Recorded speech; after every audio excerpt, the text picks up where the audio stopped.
গোয়েন্দার কয় ওই লেখাপড়া করে করবে কি, গরিবের বেটা লেখাপড়া করলেও হবে কি, পাশ করতে পারবে না।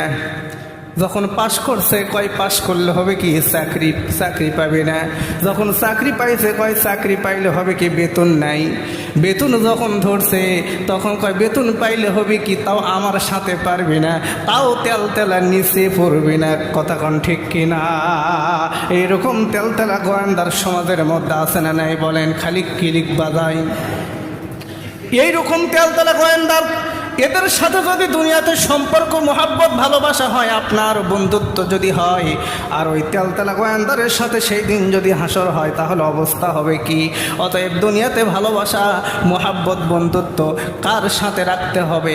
আল্লাহ নবী বলেছেন উলামায়ে কিরামদের সাথে তুমি মোহাব্বত রাখো, আর ওই আলিমদের দিকে একটাবার চেহারার দিকে যদি নেক নজরে তাকাও, চেহারার দিকে শুধু নেক নজরে একটাবার তাকাবে, তাকানোর সঙ্গে সঙ্গে তোমার যত সগীরা গুনাহ আছে আল্লাহ মুহূর্তের মধ্যে মাফ করে দিবে।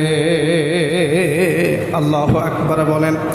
আমার বন্ধুগণ, বলছিলাম আল্লাহ নবীর সাহাবী হযরত বিলাল মসজিদে নববীর মুয়াজ্জিন কেমনি হলো? নবীজি মসজিদে নববীতে এইরকম মেম্বরের ওপরে বসে তিনি বলছিলেন, ও আমার সাহাবীরা রে, মসজিদের মুয়াজ্জিন তোমরা কে হবে? মসজিদে মুয়াজ্জিন তোমরা কে হবে? আজান তোমরা দিবে কে?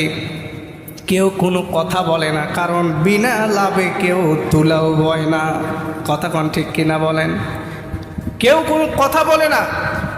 আল্লাহ নবী বললেন, সাহাবীরা রে, আমার মসজিদে নববীর মুয়াজ্জিন যারা হবে, যে ব্যক্তি হবে, এই যারা মুয়াজ্জিন হবে, আল্লাহর নবী এবার ফজিলত বর্ণনা করে বলেন, কাল কিয়ামতের হাসরের ময়দানে তার মাথাটা দেখা যাবে সবার ওপরে।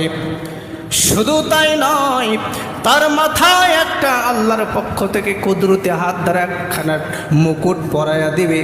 ওই মুকুটে এক নয়, দুই নয়, ৭০,০০০ পূর্ণিমার চাঁদ তার মুকুটে বসাইয়া দিবে।